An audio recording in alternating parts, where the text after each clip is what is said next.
Work और जो मंत्र आदरणीय प्रधानमंत्री जी ने दिया था प्रारंभ में ही कोरोना से लड़ने के लिए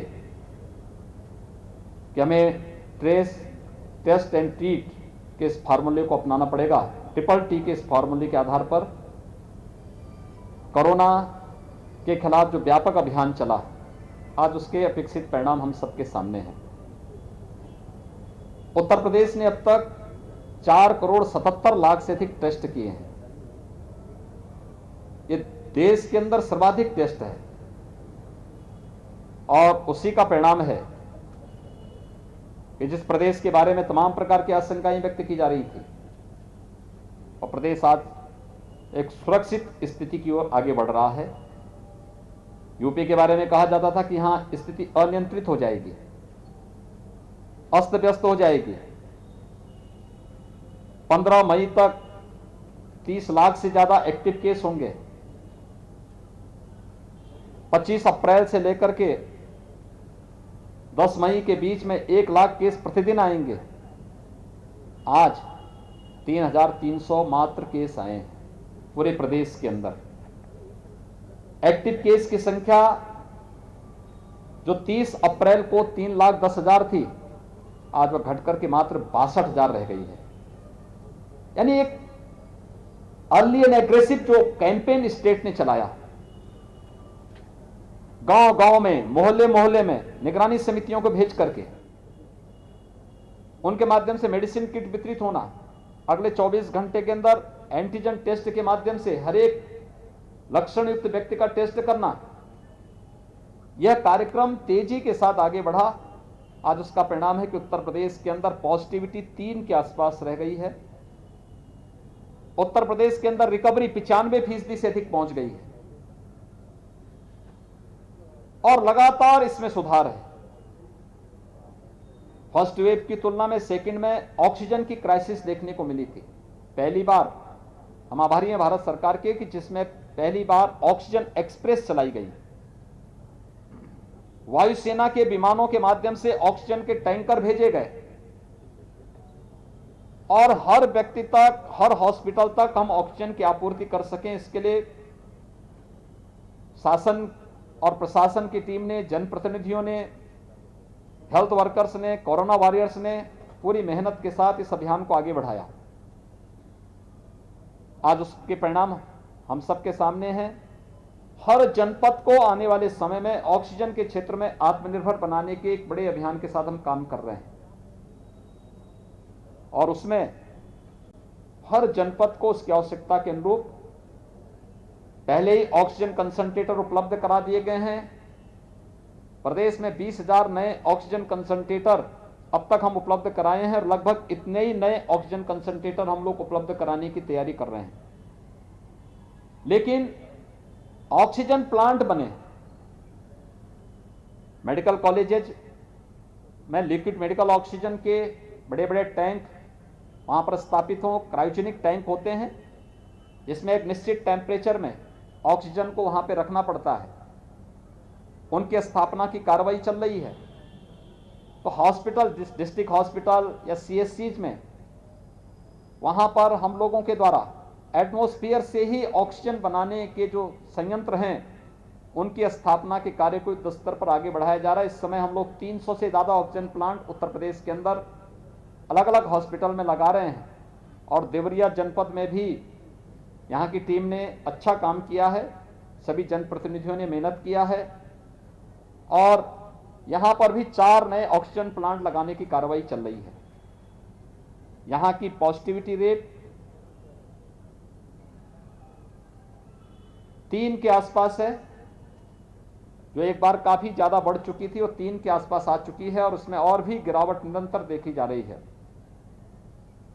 इसके साथ ही रिकवरी रेट अच्छी दिशा में यहां की बढ़ रही है।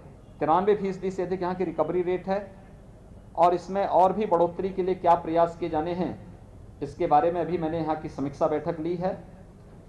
समीक्षा के पीछे मेरा एक और उद्देश्य था कि कोरोना की 3rd वेव का सफलतापूर्वक मुकाबला करने के लिए अभी से हमारी तैयारी चलनी चाहिए, लेकिन साथ साथ बरसात का समय आ रहा है और पूर्वी उत्तर प्रदेश के ये जनपद मस्तिष्क ज्वर यानी इंसेफ्लाइटिस की दृष्टि से भी अत्यंत संवेदनशील है।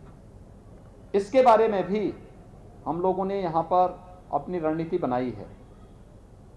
हमने 3 वर्ष पहले भारत सरकार के सहयोग से गोरखपुर और बस्ती कमिश्नरी के हर जनपद में डिस्ट्रिक्ट हॉस्पिटल में 12 से 15 बेड के पीको और कुछ सीएससी में भी मिनी पीको के निर्माण की कार्रवाई की थी, पीडियाट्रिक आईसीयू के निर्माण की कार्रवाई की थी और उसके बहुत अच्छे परिणाम आए थे। इंसेफ्लाइटिस से मौत के आंकड़े को हम 95% तक रोकने में सफल हो गए थे। हम लोगों को वही रीति अपनानी है। इंसेफ्लाइटिस ट्रीटमेंट के जो सेंटर थे, सब सेंटर थे, आज तो हर जनपद में सैकड़ों की संख्या में हेल्थ एंड वेलनेस सेंटर हैं और हमें घर घर जाकर के, जैसे हम लोगों ने कोरोना के खिलाफ अभियान चला करके घर घर जाकर के स्क्रीनिंग करने का काम किया था, ऐसे ही हम लोग हर जनपद में और खासतौर पर इंसेफ्लाइटिस की दृष्टि से भी संवेदनशील जनपद हैं उनमें भी और प्रदेश के हर जनपद में जहां पर थर्ड वेव की आशंका से लोगों में थोड़ा भय है, हम लोग अभी से बच्चों के लिए मेडिसिन उपलब्ध करवा रहे हैं और मेडिसिन उपलब्ध कराने के बाद फिर किसी भी लक्षण युक्त व्यक्ति को पहले ही चरण में उसको दवा उपलब्ध करवाने के साथ उनकी जांच की प्रक्रिया को आगे बढ़ा देंगे तो हम लोग थर्ड वेव को भी रोकेंगे और इंसेफ्लाइटिस से होने वाली मौतों के आंकड़ों को हम लोगों ने पिछले वर्ष तक ला करके जिस स्थिति में किया उससे भी हम नीचे उसको लाने की दिशा में प्रयास करेंगे। यहाँ पर एक पीको का काम, पीको पहले से यहाँ पे बना हुआ है, 15 बेडेड है, 20 बेडेड एक नया पीको के निर्माण के लिए हमने अभी आदेश किया है और एक नई सीएससी लार में उसको भी एक पीडियाट्रिक आईसीयू के रूप में भी वहाँ एक मिनी पीको के निर्माण के लिए मैंने अभी अपनी सहमति दी है कि यह कार्य यहाँ पे प्राथमिकता के आधार पर आगे बढ़ जाए। हर हेल्थ सेंटर, प्राथमिक स्वास्थ्य केंद्र, सामुदायिक स्वास्थ्य केंद्र गतिविधियों का केंद्र बने, वहां पे एंटीजन टेस्ट हो, वहां वैक्सीनेशन की कार्रवाई हो, वहां पे सामान्य जांच की सुविधा लोगों को मिले। इस कार्रवाई के साथ उसको जोड़ने की कार्रवाई तेजी के साथ आगे बढ़ी है और सभी जनप्रतिनिधियों से मैंने अपील की है वह कम से कम एक सीएससी या एक पीएससी को गोद लेकर के वहां की एक्टिविटीज के साथ जुड़े, जिससे हर व्यक्ति को हम बेहतर स्वास्थ्य की सुविधा उपलब्ध करवा सकें और इस दिशा में यह प्रयास प्रारंभ हुआ है। प्रदेश ने अब तक टेस्ट की कार्रवाई में भी एक लंबी छलांग लगाई। 1,81,00,000 लोगों को हम वैक्सीन दे चुके हैं, जिसमें 13,65,000 से अधिक युवा हैं। 1 जून से हर जनपद में हम वैक्सीन देने की कार्रवाई 18 से 44 वर्ष की उम्र के प्रत्येक व्यक्ति को करने जा रहे हैं और वैक्सीनेशन के लिए हम लोगों को प्रेरित कर सकें। हर व्यक्ति टेस्ट कराने से कोई भागे ना, क्योंकि मैंने अभी गांव का दौरा भी किया था और गांव में मैंने देखा है लोगों में कुछ संकोच है टेस्ट कराने से या वैक्सीन लेने से। मेरी आप सबसे अपील है हम लोगों को प्रेरित करें। मीडिया एक बहुत बड़ा माध्यम बन सकता है लोगों को बताने के लिए। जिन लोगों ने, उनके गांव के आसपास जिन लोगों ने वैक्सीन ली है, उनकी फोटो छाप करके आप उनका छोटा सा इंटरव्यू कि मैंने भी वैक्सीन ली है, मुझे कोई दिक्कत नहीं हुई, मैंने भी वैक्सीन ली है और मैं कोरोना से पूरी तरह सुरक्षित हूं, यानी एक सुरक्षा कवच प्रदान करेगा। और इसीलिए वैक्सीन निःशुल्क राज्य सरकार भी और केंद्र सरकार भी 18 से 44 को राज्य सरकार की मदद से और 45 से ऊपर सभी लोगों को भारत सरकार की मदद से निःशुल्क वैक्सीन मिल रहे हैं। वैक्सीनेशन का जो अभियान हमारा 1 जून से 18 से 44 की उम्र के लोगों के लिए प्रारंभ होने जा रहा है, इसमें हम लोगों ने कुछ और चीजें जोड़ने की व्यवस्था की है। एक, हर जनपद में कुछ ऐसे केंद्र बनाएंगे जो अभिभावक स्पेशल हो। 12 वर्ष की कम उम्र के बच्चों के अभिभावकों को समय से वैक्सीन देना, जिससे ये कामकाजी वर्ग है, यह वर्ग सुरक्षित रहेगा तो उनके बच्चे भी सुरक्षित रहेंगे। तो थर्ड वेव की आशंका बच्चों के प्रति व्यक्त की जा रही है, हम उन्हें वैक्सीन देकर के पहले ही सुरक्षित करेंगे। दूसरा, आने वाले समय में 12 से 18 के बीच की वैक्सीन भी आने वाली है। हम समय से उन बच्चों को वैक्सीन देकर के उनको भी सुरक्षित करेंगे।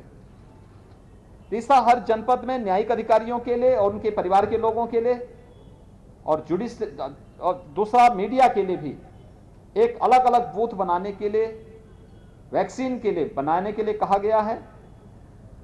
हम लोग कोरोना कर्फ्यू में हैं, हमने लॉकडाउन नहीं लगाया है।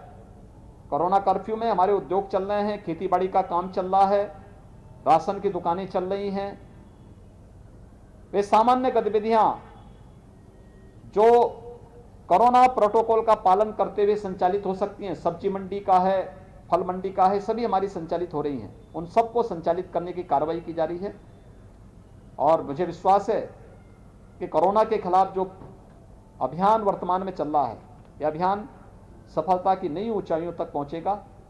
आप सबका सहयोग इस मामले में विकसित है।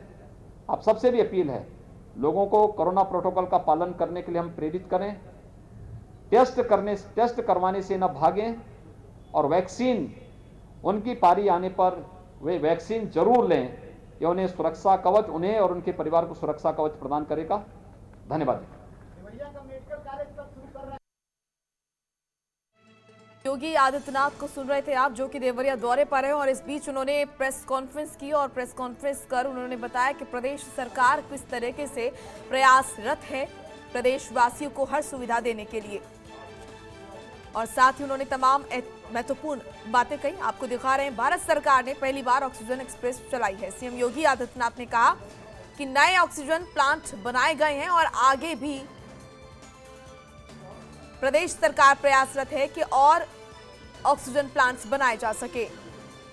93% से ज्यादा रिकवरी रेट यूपी में है। यूपी में स्थिति पहले से लगातार बेहतर होती हुई नजर आ रही है और माना यह जा सकता है कि क्योंकि लगातार प्रदेश के मुखिया खुद क्योंकि ग्राउंड जीरो पर हैं, फील्ड पर हैं और लगातार वो दौरे कर रहे हैं अलग अलग जिलों के और खुद देख रहे हैं स्थिति को।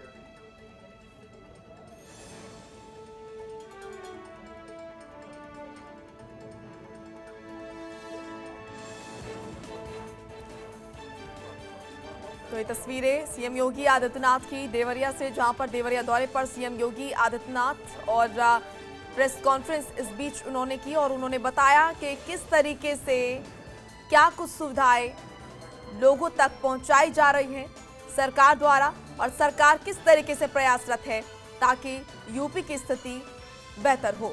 लगातार देखा यह जा रहा है कि रिकवरी रेट में बढ़ोतरी दर्ज की जा रही है और पॉजिटिविटी रेट जो है वो लगातार कम हो रहा है और खासतौर से ये देखा जा रहा है कि सीएम योगी आदित्यनाथ खुद, प्रदेश का मुखिया खुद फील्ड पर उतर रहा है और वो लगातार अलग अलग जिलों में जा रहे हैं। ग्राउंड जीरो पर वो खुद स्थिति का जायजा ले रहे हैं और आज जैसा कि हम तस्वीरें आपको दिखा रहे हैं, देवरिया की तस्वीरें, जहां पर सीएम योगी आदित्यनाथ पहुंचे और उन्होंने जायजा लिया चीजों का। साथ ही उन्होंने कई अहम बातें भी बताई कि प्रदेश में नए ऑक्सीजन प्लांट्स जो हैं वो बनाए गए हैं और आगे भी लगातार ये कार्य चलता रहेगा ताकि ऑक्सीजन की कमी से किसी भी शख्स की जान ना जाए। 93% से ज्यादा रिकवरी रेट जो है वो हो गया है। थर्ड फेज का सफलतापूर्वक मुकाबला करने को तैयार हैं। सीएम योगी आदित्यनाथ ने कहा कि तैयारियां पूरी हैं। सुदामा सिंह हमारे सहयोगी जुड़ चुके हैं इस खबर पर। Sudama, press conference CM Yogi Adityanath ने की और हम देख रहे हैं लगातार अलग अलग जिलों में वो जा रहे हैं, ग्राउंड जीरो पर खुद वो जा रहे हैं। जब प्रदेश का मुखिया खुद फील्ड पर हो तो जाहिर सी बात है कि स्थिति में सुधार भी देखा जा रहा है। जी मोनिका, ये सही बात है कि जगह जगह मुख्यमंत्री का भ्रमण रहा है। वो पहले वो कोविड कमांड सेंटर गए, वो मरीजों का हाल जाना, वहां पे वो समीक्षा, अधिकारियों की समीक्षा करते रहे और उसके बाद गांव का भ्रमण भी किया उन्होंने और पीएचसी मटगामा जैसे तमाम अगल बगल के गांवों का भ्रमण करते हुए और वहां पे यहाँ पे समीक्षा करते हुए प्रेस वार्ता भी उन्होंने किया। जस्ट अभी प्रेस वार्ता अभी समाप्त होने के बावजूद उन्होंने वहां से यहाँ से हेलीपैड पुलिस लाइन परिसर में जाके और वहां से उड़ान भर के कुशीनगर के लिए वो जाने वाले हैं। जी सुदामा, क्योंकि हम ये देख रहे हैं लगातार और दर्शकों को भी दिखा रहे हैं कि सीएम योगी आदित्यनाथ जो है वो लगातार भ्रमण कर रहे हैं, दौरा कर रहे हैं, निरीक्षण कर रहे हैं कोविड सेंटर्स का, स्थिति को खुद वो देख रहे हैं। तो क्या इसका असर वाकई देखने को मिल रहा है जमीन पर, क्योंकि आप फील्ड पर रहते हैं, आप क्या देख पा रहे हैं? जी कहीं ना कहीं मुख्यमंत्री जब वो समय वो नहीं जा पाए देवरिया का जो अस्थान जिस गांव में इस कोरोना काल में जो महामारी में जहाँ पे एक्चुअल में जो जगह जाना चाहिए था उनका भ्रमण नहीं हो पाया। और वही सही बात है, ये जमीनी हकीकत तो लगभग सही है। शासन प्रशासन मतलब काफी व्यवस्था भी ठीक ठाक रहा है और कोविड से भी इस समय काफी रिकवरी हो रहा है और एक अच्छी भी पहल है सरकार की तरफ से। और योगी जी के ये बहुत अच्छी पहल है कि वो जगह जाके प्रदेश में घूम रहे हैं और देवरिया में भी कोरोना का जो रेट है इस समय काफी हद तक नीचे जा रहा है, रिकवरी। जी, क्योंकि कई बार सुदामा देखा ये जाता है कि अधिकारी जो हैं अपनी गलतियों पे पर्दा डालते हैं और सब कुछ सही दिखाते हैं आला कमान को, लेकिन यहाँ पर हम देख रहे हैं कि सीएम योगी आदित्यनाथ सिर्फ अधिकारियों से ही नहीं मिल रहे हैं, वो बकायदा मरीजों से भी बातचीत कर रहे हैं। कोविड सेंटर जाके या फिर अस्पतालों में जाके वो मरीजों से पूछ रहे हैं कि क्या आपको यहाँ पर सुविधाएं मिल पा रही है। तो ये कहीं ना कहीं अच्छी पहल है, सिर्फ अधिकारियों से बातचीत ना करना, ग्राउंड जीरो पर देखना कि स्थिति आखिर है क्या, क्या वाकई लोगों को सुविधा मिल पा रही है। जी ये कहा जाए कि सुविधा तो वाकई मिल रही है और जाके कोविड पेशेंट हैं और तमाम लोगों से वो जाके खुद रूबरू हो रहे हैं, उनसे पूछ रहे हैं, उनका हालचाल पूछ रहे हैं, बहुत अच्छी पहल है। और जहां तक देवरिया के है, देवरिया का जो कोरोना काल है ग्राफ लगभग अभी फिलहाल ग्राफ गिर रहा है, लेकिन कहीं ना कहीं तो कंप्लीट लॉकडाउन न पालन होने की वजह से प्रशासन कहीं ना कहीं फेल होती नजर दिखाई दे रही है। जी मोनिका। बिल्कुल, तो कहेंगे कि सीएम योगी आदित्यनाथ चाहते हैं कि स्थिति में सुधार हो और लगभग हम देख भी रहे हैं सुदामा, अगर हम पहले की स्थिति देखें और आज की हम स्थिति देखें यूपी में तो काफ़ी हद तक सुधार हुआ है, क्योंकि यहाँ पर रिकवरी रेट में लगातार हम बढ़ोतरी देख रहे हैं, पॉजिटिविटी रेट जो है वो लगातार घट रहा है। तो क्या हम कहें कि सीएम योगी आदित्यनाथ की जो प्रतिबद्धता है और जो उनका प्रयास है वो यहाँ पर नतीजा दिखा रहा है, लेकिन यहाँ पर जो प्रशासनिक अधिकारी हैं, जो पूरा सिस्टम है, वो कहीं ना कहीं यहाँ पर अभी भी ढिलाई बरत रहा है। जी मोनिका जी, ये तो सही आपने कहा है कि कहीं न कहीं सरकार तो चाहती है कि ज्यादा से ज्यादा सुविधा दिया जाए, लेकिन यहाँ के प्रशासनिक जो अमला है जो वहाँ पे कहीं न कहीं लापरवाही और शिथिलता बरत रहा है, क्योंकि वो सरकार के आने वाले चुनाव में 2022 में बहुत ही मतलब अच्छा परिणाम न होना ये संकेत है, समझिए। सरकार की तरफ से तो बहुत अच्छी पहल है, लेकिन यहाँ पे जो व्यवस्थापक हैं, जो प्रशासनिक जो जिला स्तर के हैं, वो कहीं ना कहीं मतलब उसमें लापरवाही बरत रहे हैं। जी मोनिका।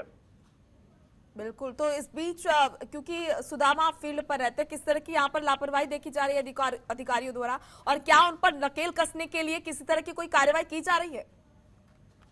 फिलहाल अभी तो उस तरह से कोई नकेल नहीं कसी जा रही है और कहीं न कहीं बहुत तमाम तरह के यहाँ पे परेशानियां, लोगों को दिक्कत है, इंजेक्शन वगैरह का तमाम, और कहीं न कहीं तमाम का धरातल पे उतना जो कोरोना काल में जो धरातल पे दिखना चाहिए उस तरह से वर्क यहाँ पे नहीं दिखाई दे पा रहा है। खबरों के निष्पक्ष विश्लेषण के लिए सब्सक्राइब करें Jantantra TV and press the bell icon. Never miss any update.